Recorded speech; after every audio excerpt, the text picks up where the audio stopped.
Hey guys, welcome to a new video. Like, comment and subscribe if you enjoy.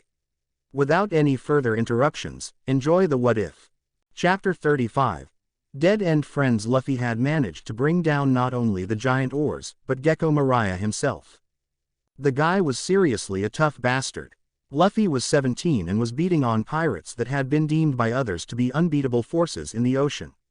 It reminded him of himself and Akatsuki back in the day in a twisted sort of way. Although instead of being hunted by the Shichibukai the way Naruto had been, Luffy just kept running into them and fighting them out of necessary circumstance. After the battle everyone was quite beaten up, especially Luffy, who remained sleeping even when everyone else had managed to get a few winks in after they were treated medically. Naruto himself had some wear and tear from fighting Kuma, but it wasn't anything that he couldn't walk off in a short while.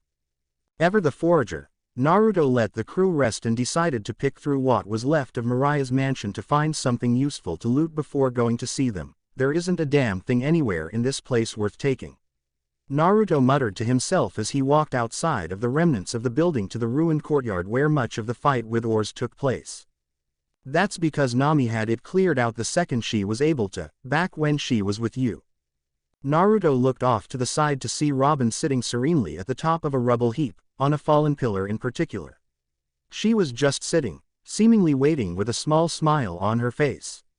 Upon getting Naruto's attention, Robin kept speaking. All of the people that wound up with their shadows returned after Luffy defeated Mariah loaded our ship up with treasure. I don't think there's a scrap left behind. A deadpan look came from Naruto in response. Of course she did. Tsunami, pulling him aside for a quickie, actually had alternative reasoning behind it, to distract him while she had others clean the place out. And there was no way he was going to even be able to lay a hand on any of the treasure if Nami had it. Now he'd never get anything out of showing up there and fighting a Shichibukai. Oh well, he didn't need money. At least his friends were okay. And Nami was more than enough of a prize. Are you alright? You guys looked exhausted when I showed back up. We're all fine. Zoro was pretty badly hurt, but Luffy's the worst off of us and he'll be fine with some rest. That's what Chopper says anyway. Robin informed him of the current situation since Naruto had been gone for a while wandering around Thriller Bark on his own. But you, how are you doing? Naruto raised an eyebrow in confusion. The fight you had against Kuma, we could feel the force from whatever you were doing from where we were fighting, and then you just amble out of the woods looking like you were rolled down a hill. What happened to him anyway? I stranded him on an island in the Calm Belt. Naruto said with a grin, proud of the method he used to rid himself of Kuma. I don't think he's dead, because what I did wouldn't have killed me, but he definitely isn't getting out of there anytime soon. Thinking about something in hindsight, he rubbed his chin. I hope he isn't the kind of guy that gets mad and destroys stuff. I like that island. Sorry I wasn't any real help though. He finished apologetically. It all worked out in the end anyway, did it not? Robin said, her small and calming smile pulling one back onto his face as well. It was good to see you. Did you see Nami yet? She asked, hinting at something to him. Naruto blinked at her owlishly, wondering why she would ask that. Still though, she seemed to be actually waiting on a legitimate answer. Damn it. Yes, he said, red staining his cheeks. Talking about hooking up with one of his girls with Robin was weird. He still wasn't used to the fact that he was going to try and make that work. You already knew that though, didn't you, Robin-chan? She didn't answer. Robin never really talked any more than she needed to in order to get her point across, and she was always so calm. It was better than being a motor mouth like him in any case. Did you need something? Your kunai, Robin said, holding her hand out in an expectant manner. I'd like it back if you wouldn't mind. With a shrug, Naruto fished one of his Hiraishin kunai from a pocket on his vest connected to his storage space and tossed it over to her so that she could catch it handle first. Thank you. Maybe the next time you call me it won't be for something that's so much trouble. Naruto said with a grin on his face before suddenly yelping and holding his backside. He turned around and glared at the ground where an arm had sprouted and quickly disappeared. Turning back to Robin, he gave her a glare because there was no one else that could make random body parts appear to pinch his butt. Damn it, I hate when you do that. Robin let out a small chuckle. You know, you've actually held up quite well for being an antique. She laughed again when she felt the ire in Naruto's stare at more or less being called old again. if only you were several hundred years older I'd probably never let you out of my sight. Naruto simply blinked at her before responding, I don't know whether it's awesome or creepy that you're turned on by old stuff, being that I technically am the old stuff you're talking about. Wait, I just called myself old didn't I? Robin nodded. Damn it, I'm too old for this crap. Traveling around getting into fights is a young man's thing, he said as he stretched and cracked his back. You seem to do just fine to me, Robin said, as she hopped down from her spot on the rubble heap and walked up to him before using a finger to trace his whisker marks, but it has to be tough to get up for such battles in your advanced age. I suppose you deserve a reward, she teased. It's not a problem Robin-chan, Naruto said brightly, and not for the first time since she had met him Robin had to fight the urge to facepalm. Seeing Robin's smile drop was akin to seeing her do just that though, and Naruto laughed at the fact that he had been able to do such to the stoic woman. Eventually Robin just let out a sigh and wrapped her arms around him in a hug. Well, you've been gone for almost 18 hours from your crew and they have no idea where you went. I'm sure you'll enjoy telling them that you ran off to fight a massive giant and a Shichibukai without them. He was not looking forward to going back to face that music. Forget meditating to block out the ranting from Nojiko and possibly Vivi, he'd never get the chance to focus with Johnny and Yosaku bothering him for leaving them behind. And Soren wouldn't help, he'd just laugh. So would Miss Valentine, I forgot that I would have to do that, Naruto said dryly before sighing, the longer I wait the worse it's going to be. A nod of understanding came from Robin before she held up the kunai that she had taken back from Naruto to summon him if need be. You still owe me some of your spare time. The next time you come running because of your kunai it won't be to play the hero, I promise. Naruto put his hand over hers on the weapon and gave her a stern look. I'd really rather you called on the Den Den Mushi if you use it again. Random jolts in the back of my head telling me to use Hiraishin aren't really fun. I'll keep that in mind, Robin said, giving him a small kiss before patting his cheek. Now go back to your crew like a good captain and we'll deal with ours. Naruto nodded before thinking of something. So you didn't come out here just so we could. There is a time and a place for everything. As she plucked the Hiraishin kunai right out of Naruto's grasp, Robin backed away a few steps. We're about to leave ourselves. Now go, she said, leaving no chance for any dispute. In response Naruto gave her a salute and vanished in a flash right in front of her eyes. XXX natural disaster. Naruto suddenly appeared in front of his bed and looked around suspiciously before he began to noiselessly skulk towards his own door. Wait a minute. This is my damn ship. Why am I sneaking around my own property?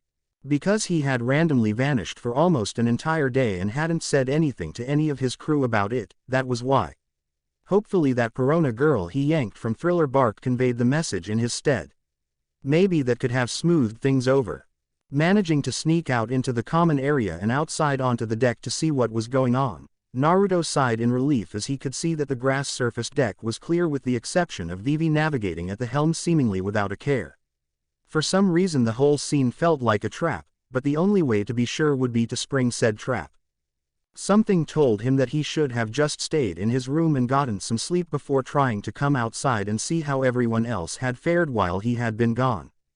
But he shoved this to the back of his mind as he walked past Karu and gave the duck a pat on the head as he remained quiet when he walked past. You're in so much trouble, Naruto heard Vivi say in a sing-song voice without her even turning around to face him. So she was used enough to his presence to feel him now was she. Naruto bit back a groan. He had figured as much about being in trouble before he had even shown up back on the ship. On a scale of 1 to 10 how bad would you say it is Vivi Heim? Well, Vivi said in a manner that expressed that she was thinking, judging by the fact that you brought a person onto our ship that tried to take it over, and because of the fact that I'm actually pretty heated at you right now since I had to fight her I'd say you shouldn't try roaming the halls for a while. Looking at Vivi, Naruto raised an eyebrow. Especially since she hadn't even bothered turning around to face him since she knew of his presence. You're mad. Wait a minute, you fought. Did you win? He then focused on the most important thing that Vivi had said. Perona tried to take over the ship. What happened to her? Vivi finally turned around with a rather displeased look on her face and her hands on her hips. The girl, Perona, well we wound up giving her the Soren treatment. She finished with a small smile. Naruto's eyes widened and he ran to the front of the ship, looking far over the edge to see Perona submerged halfway in the water and tied to the ship, just like he had done to Soren months ago. Maybe I should snag some seastone cuffs or something in case this happens again. Hearing his voice, Perona turned her head up and saw Naruto walking down the side of the ship with chakra. Hey, let me out of here. No way, Naruto said, crossing his arms over his chest sternly as he looked down at her. You tried to hurt my crew and take over my ship. Give me one good reason why I should let you go. Perona had been down there for around 12 hours at this point and had been thinking of how to get herself out of this predicament. Sadly, her brainstorming had turned up no possible solutions. She thought she could trick someone into somehow letting her go when they fed her. They would have had to feed her right, but no one really got close enough to sweet talk into doing so. Polly wound up feeding her by way of his ropes, something that made her glad that she was actually tied up in the water so she could get all of the food that wound up smashing into her washed off quickly enough. But now there was someone there that was close enough to charm into letting her go. And luckily it was the same guy that had taken her away from Thriller Bark in the first place, so maybe he would have some sort of emotional incentive to free her. I was just scared and confused. I'm calm now. If you let her go, Naruto, I'm going to beat her up. Vivi yelled down from the deck in warning, as she had still yet to prove that she could defeat Perona. Now that she knew the secret to one of her powers as well, that she had to leave her body to project her spirit elsewhere, she knew she could beat her. You'd better keep her down there. I wasn't going to anyway. Naruto yelled back up to the Alabastan princess. When I did this to Soren, back before you started staying on this ship, I left him down here for 5 days before I let him back up. And the only reason I even did it then was because we were going to Whiskey Peak and didn't want to float into a town with some guy tied up in the water. Has she even been down here for a day yet? Vivi shook her head. We tied her down there at dawn. Hearing that, Naruto turned back to Perona. Yeah, we're not letting you up yet. Take me back to Thriller Bark and Mariah-sama, you idiot. Perona more or less ordered, despite the fact that she couldn't do anything to enforce it. If you take me back, then how could I mess with your crew again? I don't even know where this ship is. That put a grin on Naruto's face. Luffy kicked Mariah's ass after he got through beating the crap out of that giant oars, and we couldn't find Mariah after the battle was over. The Straw Hats think that he left. I couldn't take you back anyway. You can teleport. How can't you take me back? Perona asked, anger creeping more into her voice. You brought me here in the first place, didn't you? Naruto scratched his scalp and frowned. I wasn't even supposed to be there. And I took you away because you were scared of oars. I can only teleport to certain beacons, and that beacon that I'm talking about probably isn't at Thriller Bark anymore. Besides, his stern look returned, I didn't help you just so you could try to attack my crew. So you're staying down here. You can't do that to me. Perona shouted before a wave crashed high enough to fill her mouth with seawater, forcing her to sputter and spit. I'm a girl. Naruto pointed up at Vivi, who was waving down. So, she's a girl too, and I beat her up all of the time to teach her how to fight better. He then made an about face and started walking back up the side of the ship. I'm going to leave you here until you chill out and you realize just how bad you messed up by trying to take out my crew. Perona tried to wriggle out of the tight ropes holding her there. Polly could tie a mean knot with those damn ropes of his. Who are you people anyway? She asked. He apparently teleported back to Thriller Bark to fight oars, and he came back in one piece. So how strong was this person? You don't even know who we are and you attacked us? Naruto questioned as Vivi giggled up on the deck at the girl's information or lack thereof. Fine. I'm Uzumaki Naruto and you just lost to the Foxhound Pirates. Someone will feed you later. That's the guy that almost joined the Shichibukai. That means he's around Mariah-sama's level of strength. Perona thought before Naruto disappeared over the railing back to the deck. Wait. You can't leave me here. I'll drown. Vivi chimed in instead of Naruto in this instance. No, you won't. You're high enough so that you'll be fine. The only way you'll drown is if the ship randomly starts to sink. For some reason, hearing the girl say that didn't make Perona feel any better as another wave hit her in the face. XXX. A few hours later. That evening, a very good way to avoid any negative repercussions from just disappearing on the girls that like you is to tell them that you left to help out the crew that was comprised partially of one of said girl's sister. Another way was to play the sympathy card and try to get some credit for going out and going up against a Shichibukai in the process. "Oh, my big heroic captain," Miss Valentine said proudly with a huge smile on her face, sitting in Naruto's lap in the common area along with the rest of the crew, taking on all of the big, bad pirates in the world without flinching. She playfully ran her fingers through his hair, and he was just fine with that. Murit shrugged from a seat near Funkfried. "At least I didn't have to patch anyone up this time," she said brightly. The workload on the natural disaster ranged from totally slow and boring to completely frantic and intense. At least no one brought anything stupid to her to fix like anyone on Bellamy's crew would. Yeah, everyone on this ship was tough enough to ride out their own hangovers without bugging her to fix them up. "Get off of Naruto already. We're supposed to be mad at him, Valentine," Nojiko said before suddenly changing gears. "Oh, but thank you for helping Nami, I really appreciate it, Naruto-kun." Her sweet tone then turned to another one of an admonishing nature. "But you can't just leave the ship to go off into a fight like that. What if you died? And you brought that girl back here without even knowing what she was like."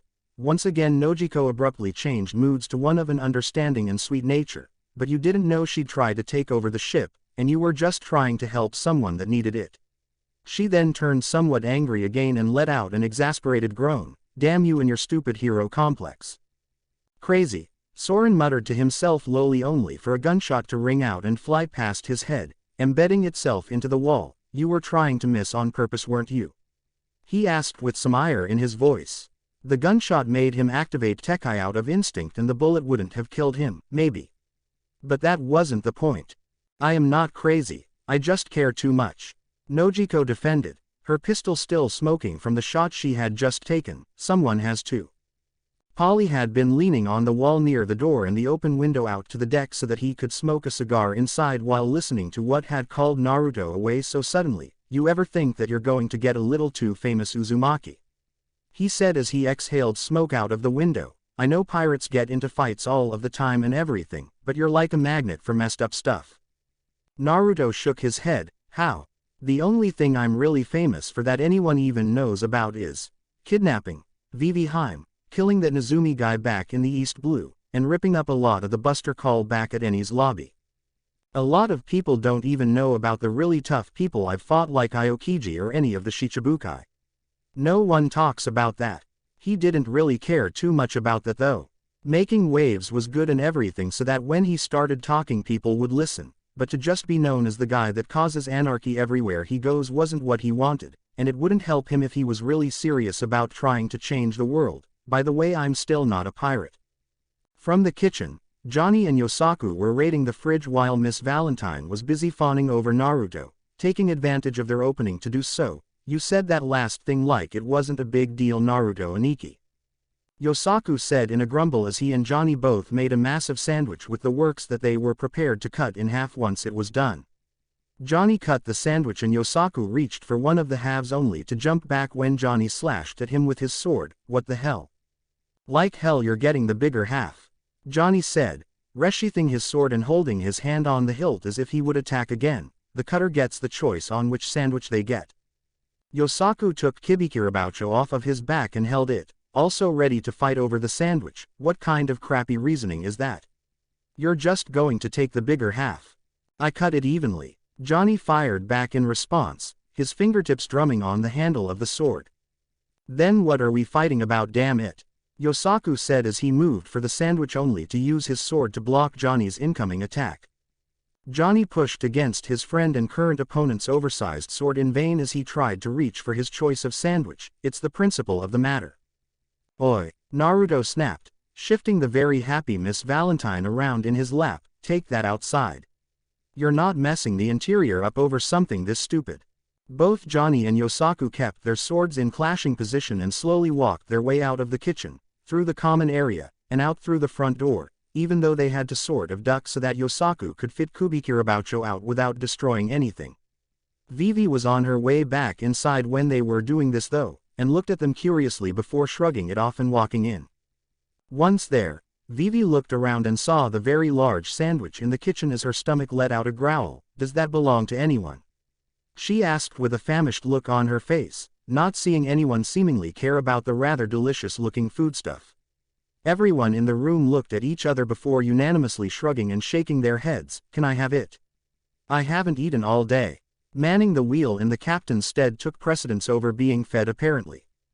Once again, everyone just shrugged before nodding altogether, putting a bright smile on the princess as she more or less skipped into the kitchen to grab the sandwich. As the sounds of rather intense swordfighting commenced outside, everyone else inside just basked in the mostly tranquil silence. No one really seemed to mind as Vivi happily ate the sandwich that was more or less the source of the conflict. Murat wasn't too pleased though, as she could see some of the flashes of sparks from the swords in the dark. I'll probably have to stitch them both back up after that's over.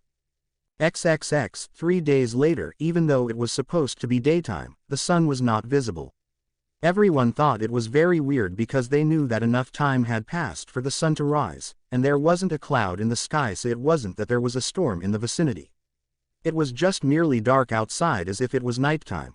It had been like this for a few days at this point, and everyone was having a bit of trouble coping with the unwelcome and sudden change. From the helm, Naruto rubbed his eyes while nearby Polly let out a lazy yawn. Man, this no sunlight thing is really messing with my internal clock. I can see why most of the people that stopped in at Water 7 would complain about the Grand Line, because this is seriously messed up. I know what you mean, Naruto said, empathizing with Polly's less than energetic outlook on the day. I think it's this place. This whole area is just making me feel tired. Me, and I'm never tired. Is having no sun really that bad for you? I don't know, Polly said. Why don't we ask someone that would know? He turned his head up to the crow's nest and yelled, Hey Soren. Does not having sunlight on you for a long time make you tired? How the hell would I know? Ask Murat. I'm not a damn doctor. Polly then realized that asking Murat probably would have been more productive. Oh, well, we just assumed that since you've been locked up you would know or not. He yelled back up so that Soren could hear him. I've never been locked up in prison, you idiot. What made you think I've ever been to prison? Your tattoos that you've got over most of the left side of your face and body look legit. Polly said, I thought that was prison ink. Those are to cover up the scars that Doflamingo gave me.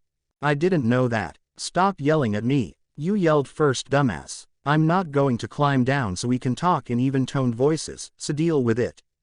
The door to the inside of the ship then slammed open as Murat stepped out with signs of sleep in her eyes. Will you all please shut the hell up? Everyone inside is trying to sleep. And I don't like getting woken up listening to something so stupid. She yelled, actually getting the more powerful men to stare at her before nodding dumbly. Question. Polly said weakly, getting a glare from Murat, who wished she could just go inside and get back to bed. Is it bad for you to not get any sun? Like, does it take your energy away? Because we are all tired for some reason, and we don't know why. Murat sighed and rubbed her temple before answering. It was a fair enough question, and it was supposed to be her area of expertise, so why not do what he job instructed her to do? Handle any and all medical matters, including information for preventative purposes. Actually, yeah, it's kind of really bad to not get any sunlight. Sunlight actually converts a form of cholesterol in your body to vitamin D. It also helps you fight off skin diseases and can help your immune system. Sunlight also helps you sleep better at night, and it helps produce serotonin and endorphins that make you feel better and keep you in a better mood. Naruto nodded sagely as he took all of this in.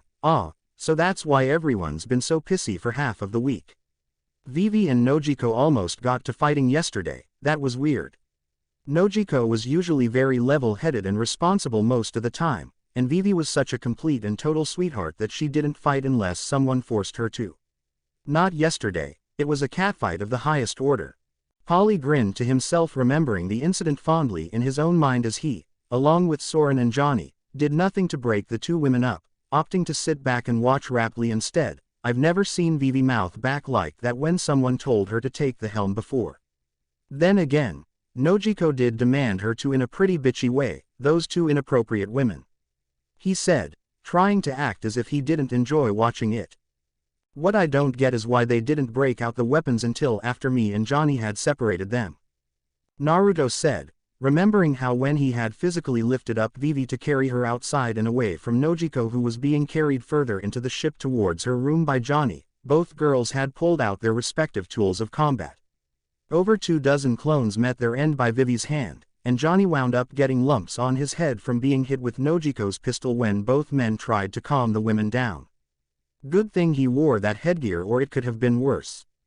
And on that note, I'm going back to bed, Murat said, letting out a yawn as she walked back inside the ship.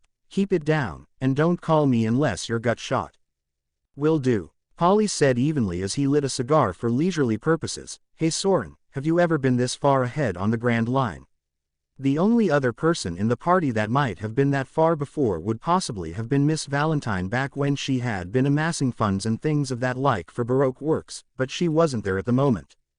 Soren looked out on the horizon from his vantage point through binoculars as he heard the shipwright ask him his question. Not this far, that's for sure. I never really went any further than Jaya back when I was wandering between the islands looking for bounties.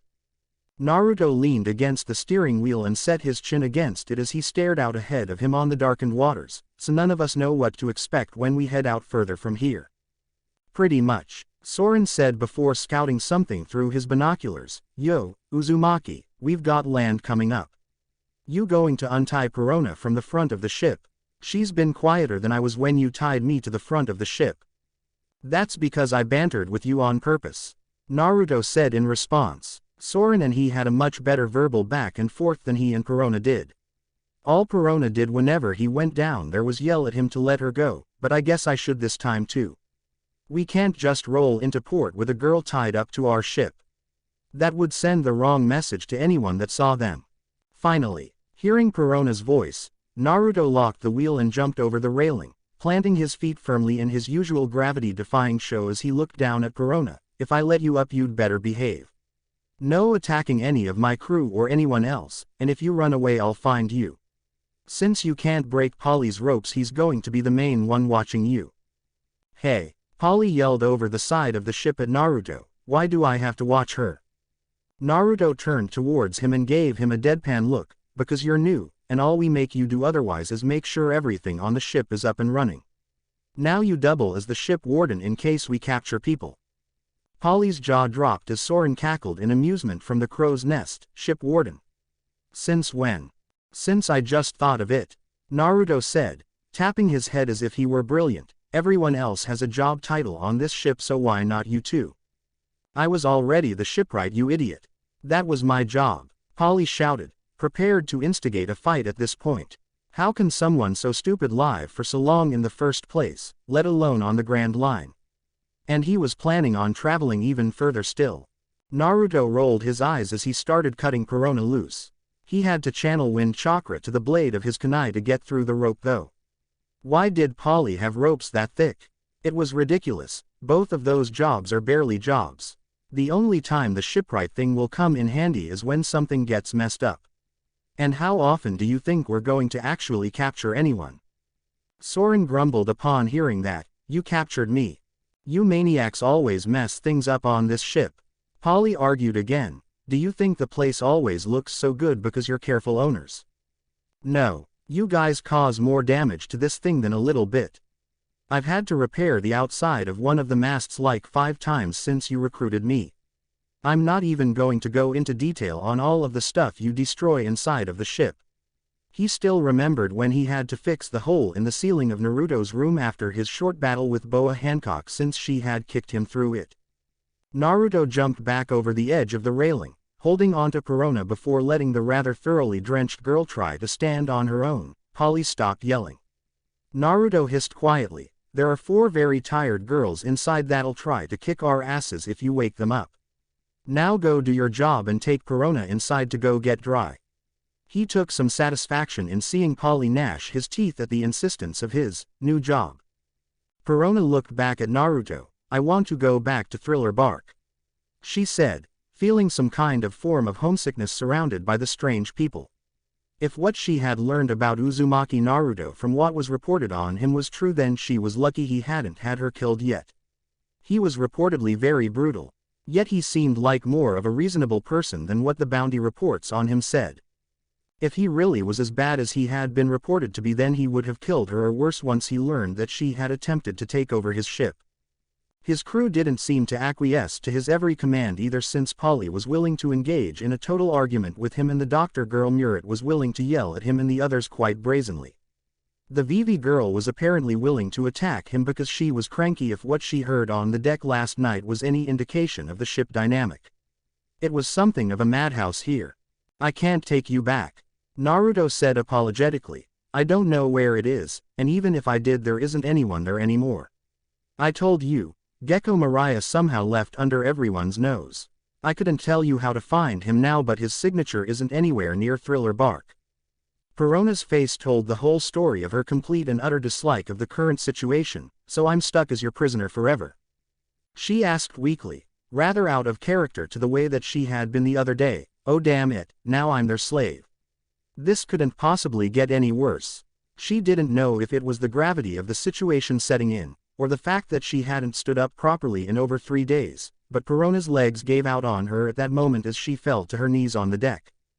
Naruto squinted, his eyes seeming to be wrestling with himself in heavy thought over something at the moment before he chose to speak again. "I wouldn't say that you're stuck with me forever. I mean, you and Mariah technically weren't my enemies and I didn't really fight either of you head on." "We did," Soren and Polly said simultaneously with tick marks on their heads at seemingly being overlooked in the deliberation process. "Either way," Naruto continued as that also fell into his train of thought over how to handle this, "in the end that was my fault too that you wound up here in the first place, so I'm responsible for that. I guess if you don't try to do anything stupid to us you can stay here until you find some way to find Gecko Mariah again." Perona just stared up at Naruto, who looked as if he had settled on taking the correct course of action. "You would do that? What kind of pirate are you?" "He's not a pirate," Soren and Polly said simultaneously, this time in deadpan voices as Naruto grinned and nodded due to his crew's compliance with not calling him a pirate. Though Naruto soon let his grin fade so that he could speak to the extremely mistrusting Perona. He couldn't exactly blame her for not trusting him though. "If you don't want to then I can just drop you at Constellation Island once we get there. Soren says he can see land on the horizon, and that's where we were headed anyway." Now no one was sure if it was the fact that she was in a bad mood due to the being stuck in the water for half of the week, or if her ire was raised at the thought of being just dropped aside once they reached another settlement, but Perona bristled at that option. "So you think you can just drop me because this whole thing isn't your problem, huh?" She pointed at Naruto accusingly as she got her legs back under her and stood up. "Dream on. You're stuck with me until I find Mariah-sama again, and you owe me new clothes too." With that, she marched inside with Polly on her heels to make sure nothing funny went down while she was inside. Naruto just blinked in confusion, wondering what the hell had just happened, and Soren stood in abject shock before he voiced his thoughts. "Wait a minute, she can leave," he said incredulously. "You didn't give me the chance to leave. You pretty much forced me to join." Hearing his first mate's complaints, Naruto turned up to the crow's nest to argue back. "Where else did you have to go other than prison or an early grave? And don't act like you hate being on this ship, you know you love it." "That's not the point." XXX hours later, Constellation Island. Upon getting in clear sight of the island, the crew members that were already up and about took it upon themselves to wake all of the others up prior to making port to wait for the log pose to reset. Thus the rather groggy Foxhound pirate crew took in the sight of their destination. Just like the entire area that they had apparently sailed into, the island seemed to be always nighttime. The large island seemed to be based upon a rather large and shimmering meteor sticking up out of a crater like a massive hill formed in the actual landmass of the island that was miles in size, as if it was supposed to be there, the only difference being the black mineral of the meteor not matching the regular-looking earth of the real part of the island. The outskirts of the island close to the ocean had trees and homes where there weren't areas for ships to dock, but there weren't very many homes that far out from the center of the island on the large meteor, the place where the actual hustle and bustle of the island took place. On the meteor itself, there were many more homes built into the side of it, and there were very large holes set into it where people could apparently enter the space rock itself. In addition to that, there were also a row of very large telescopes that could be seen from seaside. As they looked into the air above the island, they could all see where the island took its namesake from. Directly above the island, the heavenly bodies that most people would have to focus to see on only the clearest of nights elsewhere in the world were clearly visible and easily distinguishable. It seemed like there were more stars than black sky to look at. Planets were even visible. Hell, they swore they could see every little ripple of gases that floated through the universe from their position. As they managed to dock their ship and walk around, Naruto left a multitude of clones to keep watch over it in their absence along with Karu, who just wanted to keep sleeping. This left everyone free to see the island firsthand instead of having someone left behind to keep guard. "It's so pretty here," Nojiko said with a smile on her face as the crew wandered through a beaten and paved path through the forests that surrounded the outsides of the island. Chirping crickets, hooting owls, and all sorts of nocturnal creatures were abound. "I don't think I mind staying here until the log pose resets at all." Johnny cracked his neck and rolled his shoulders out as a manner of stretching. "I don't know about you guys, but I'm still kind of sluggish. I could head on back to the ship to catch some more Z's right now." Multicolored fireflies were all over the place, seemingly lighting their way more easily than any human-built lamps could. As they kept walking, they eventually came along a rather large lake with tall reeds around it, and one man hanging out by the side of it just sleeping. Naruto jogged up to the man and stopped nearby him. "Hey, excuse me, can you tell us anything about this island? We're not really from around here." His question was not met with an answer, just a snore that put frowns on everyone's faces. "Hello." Still no answer. "Let me try," Miss Valentine said as she walked over to the sleeping man and kneeled down by his prone form. "It would be really helpful if you could help us out, sweetie," she said pleasantly with her usual lovely smile on her face, only to get a snore in response that caused the smile to fade. "Really?"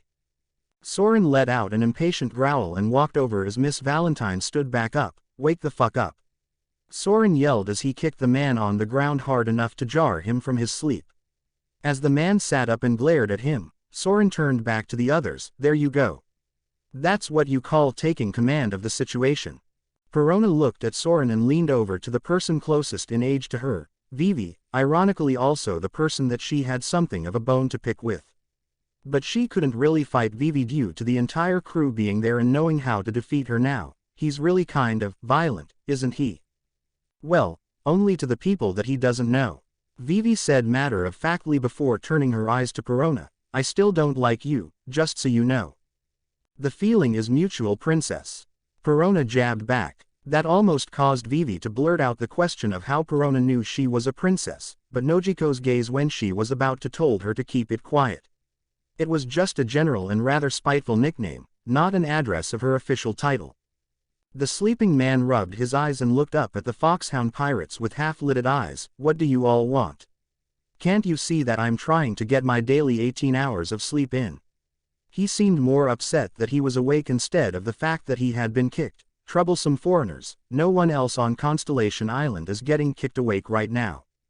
At that moment, Naruto had the ultimate flashback to his old friend with a pineapple-styled ponytail that acted a lot like this man did. "What's the pastime around here on the island? It's a really big place. What do you guys do for fun?"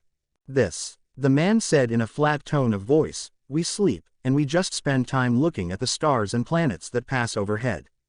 Hearing that, Naruto muttered something akin to, "an island full of shikamaras" in an incredulous manner, though no one got the reference other than him. "If you guys woke me up just to ask a stupid question like that, then I'm going to be pissed. We just wanted to know something about the island," Nurit asked from her spot riding atop Funkfried in his elephant form. "We've never been here before and we don't know anyone that's ever been this far on the Grand Line." A smirk crossed her face. "My last captain was kind of a coward that played it up like he was a big shot. He never really went very far at all." The man looked at the crew and sighed as he guessed the fastest way to get rid of them would be to tell them what they wanted. Constellation Island gets a sunrise only once a year, and this isn't anywhere near that time. We get the name of the island from the clear view of space we can get from here. The meteor in the island landed here hundreds of years ago. Apparently it punched a hole right through the sky that never really went back to normal for some reason. That's why we can even see the stars so clearly in the first place." He lay himself back down and tried to go back to sleep after he was done talking. "What does this island have?" Yosaku asked, getting a tick mark out of the lazy man for keeping him from going back to sleep. "It's huge." The man cracked an eye with a slight glare. "My friends, you are looking at the ass end of paradise. You could see the red line out on the horizon from here if there was any sunlight. it's actually a beautiful sight when the sun comes up, there's a big festival for it and everything. He shifted in place to get comfortable before continuing, but, because we're so close to the red line that means we're close to the Sabayati archipelago. Luckily we have a pretty bad rep with the Slavers since we have low energy and are pretty useless with any real work. Slavers, Naruto said with surprise in his eyes upon hearing of them. He then remembered how Boa Hancock had shouted at him with great conviction about how she would not allow herself to be taken as a slave by him, despite the fact that he had been confused at the time. So they really do still have slaves. He could feel his blood boiling at the thought of it. If it was that well known that such a thing happened in this region of the Grand Line, then why didn't anyone stop it directly? Not knowing of Naruto's growing anger over the last thing he spoke of, the informative man continued speaking on. They don't come around here trying to pull us away for that crap. World nobles don't come here very often either, thank God, but we do get some very well-to-do tourists here. They hang out inside of the meteor mostly though. That's the place with all of the casinos, nightclubs, shops, hotels, all of that stuff. Hey, the place had to make that tourist money somehow, right? Then that's where we're going, I guess. Nojiko said with a shrug as she smiled gratefully at the island local. Thanks for the help. Yeah, whatever, the man said as he fully shut his eyes once more and turned over to face away from the group of travelers. Now leave me alone so I can catch back up with my sleep, my shift is in 12 hours. Lazy, everyone thought all together as they headed off towards the direction of the meteor that apparently housed all of the interesting things that Constellation Island had to offer. XXX Constellation Island. Meteor interior. Surrounding the meteor itself in the space between the edge of the crater and the meteor there was running water, making an active moat surrounding the space rock. The water ran in and out of holes carved into the meteor that people used boats to travel with. A large drawbridge allowed the crew entrance to the interior where they took in the sights there as well. It was the size of a regular city. A mostly wide-open cave setting with stores built into the walls of the meteor and also built traditionally with standard building materials. There was natural light in the cave by way of crystals built into the meteor that allowed people to easily see. There were multiple paths and spirals where buildings and recreational areas were elevated for a better view. In the center of the meteor was a large lake and directly above it there was an opening to the outside where people could see through to the sky as if they were outside. Waterways ran through the interior with citizens using boats to traverse the waters instead of using the paths and bridges built to walk. It seemed to go along with the running theme of the people on the island of not having energy, as most would just let the waterways carry them since they would inevitably get to their destination, just not on time. It was weird that such a lazy group of people would have their shops open 24/7. Nojiko and Miss Valentine pretty much dragged Corona off to get her the clothes that she said Naruto owed her, both women understanding why she felt that way, what with being stuck in the water for 3 days. Despite the fact that they had been the ones to put her there in the first place. With his responsibility in Corona being temporarily taken off of his hands, Polly decided to go and hit the casinos to see if he could double his income he had obtained since joining the crew. Johnny and Soren decided to follow behind in the hopes that the casino had an open bar so that they could laugh at Polly losing all of his money and be inebriated at the same time. Murat went off to see if she could get any more medical supplies, simple stuff like bandages since the crew burned through them. Yosaku then chose to follow his beloved wherever she chose to go. This made Murat want to go find something heavy to make him lug around for continuing to fawn over her. Naruto and Vivi simply chose to walk around the place because the princess wanted to take in the sights of such an exotic place, and because Naruto wanted some thinking time as he was still pretty heated over hearing about Sabayati Archipelago and the slave trade circulating from there. Eventually this led to Naruto leaning against a wall of the meteor, thinking to himself as Vivi used one of the telescopes provided for public use to get an even better look at the stars and other things. This island is so beautiful. You hear about places like this existing on the Grand Line, but hearing about them and actually visiting these places is something else altogether. Taking a second to stop thinking so seriously, Naruto looked over at Vivi and how excited she was to just be in a new place like Constellation Island. She was usually like that most places she went since she had started traveling with them. While everyone seemed to find something to like about the locations they traveled to, it wasn't very hard for Vivi to do so at all. She was always so enthusiastic. She's going to be a really great leader when she winds up taking over in Alabasta. Naruto thought to himself with a smile, Vivi's a good girl and she's smart. She also cares a little too much, but that's not really a bad thing if she's going to rule a nation. She definitely had the empathy part of being a benevolent ruler down. The first princess he met had to have that more or less beaten into her head. Vivi took her eyes away from the telescope to look curiously at the blonde shinobi that ran her ship of current residence. She returned the smile he was giving her with a very warm one of her own. Are you feeling better now, Naruto? She asked him. What made you think I was feeling bad? Naruto replied, trying to keep up his smile as a front. The leader could never be seen stressing out or it would trickle down to his subordinates. I saw your face when that man talked about the slavers. Vivi frowned as she explained, I've been to Marijoy before with my father, I've seen what the world nobles do with those people. They aren't even humans as far as the nobles are concerned. Father couldn't rationalize it for me and he didn't even try. You're a good person, so I can only imagine how you feel about it. Naruto let out a grunt of aggravation as he leaned out the opening and stared out at the great view presented from their location. Why the hell would anyone ever let something like that happen? What's the point? Is it too much to ask that people know how to act on what's right and wrong? It's the way things are, I'm afraid. Vivi said distastefully, leaning the same way Naruto was as she looked out next to him. The world government values the status quo over what you and I see as common decency. World nobles can do anything they want, anything at all, just because their ancestors formed the world government 800 years ago. They don't even do anything to run the government at all. Naruto could hear the venom in her voice as she spoke of them. He had never heard Vivi speak of anyone like that before. Do you hate them, Vivi Heim? No, Vivi said, shaking her head. I hate the fact that they have all of that power and influence for nothing. They can do anything, and yet they use their status to bully others and assert how great they think they are. She let out a sigh. Leaders aren't supposed to be like that. They should be something to look up to. But the world nobles are just terrible people. Hating them won't do any good though. It wouldn't change anything. A nod came from Naruto before he asked her another question. Do you ever just want to turn back around and go home to Alabasta? He asked, getting Vivi to turn her head towards him in shock. I love having you on the crew, everyone does actually. It's really going to suck when you can finally go home safely, we're really going to miss you. Vivi's look of shock morphed back into a smile. You're saying that like it's going to happen anytime soon. I don't think I'm going home for a while.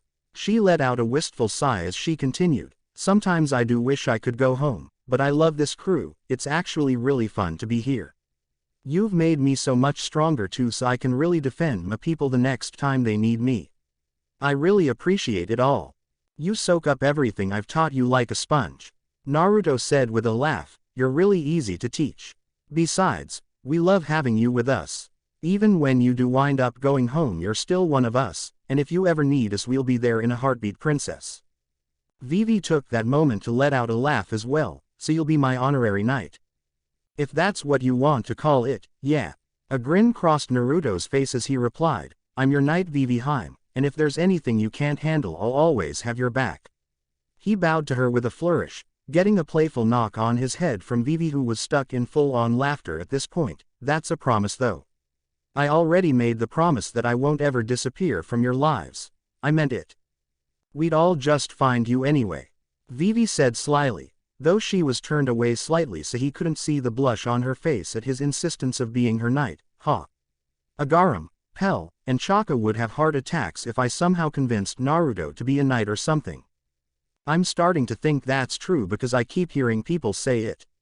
Naruto said with a sheepish look on his face as he rubbed the back of his neck. XXX Constellation Island, exterior of the meteor.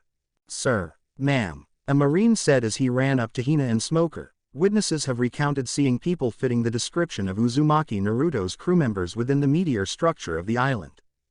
Hina chuckled and leaned against Smoker's nearby motorbike. Hina told you that coming around the back side of the island was a better idea. You see, when you attack head-on you get your ships destroyed.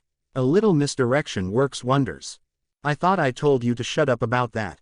Smoker replied rather tersely. He didn't need to be reminded of how the natural disaster literally smashed through his blockade with very little effort needed to do so.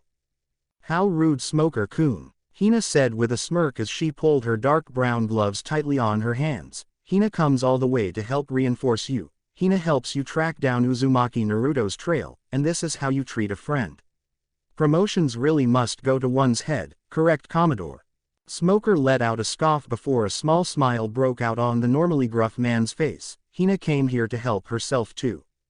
Hina puffed out her cheeks indignantly at Smoker poking fun at her way of speaking. Taking down all of these bounty heads would be major for both your and my careers.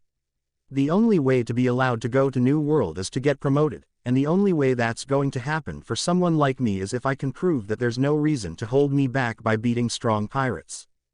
Uzumaki beat you up twice, Smoker-kun.